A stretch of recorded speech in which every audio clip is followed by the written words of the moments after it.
Thank you, Madam Chair and members of the committee. For the record, my name is Amanda Merrill and I live in Durham. I will be brief. I have been part of day-long hearings myself.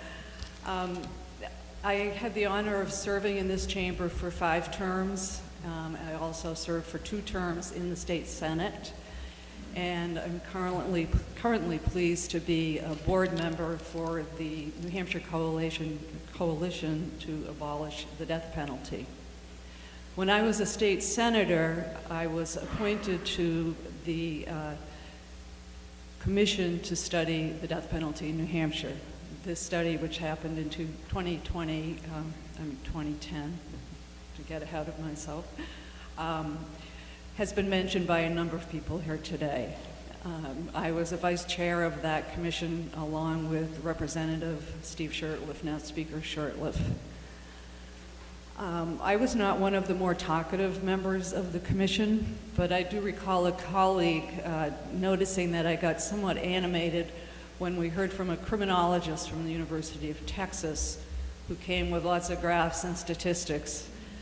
And in fact, I did find his evidence very compelling.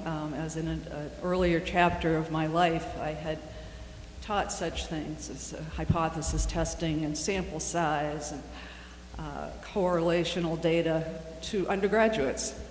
So as I say, I found the statistics presented to us by that criminologist very compelling. He talked about the lack of evidence for the role of deterrence of the death penalty, lack of evidence in comparing crime rates in death penalty states versus non-death penalty states.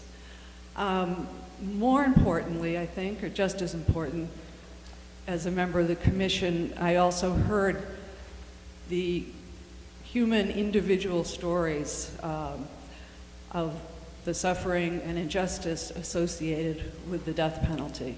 And you've been hearing about these stories today, and I think you will hear some more.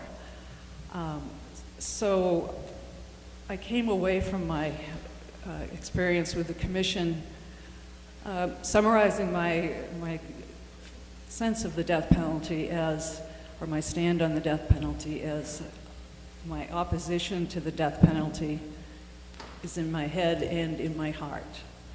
And I think that there are many reasons for one to oppose the death penalty, and you've heard about them today.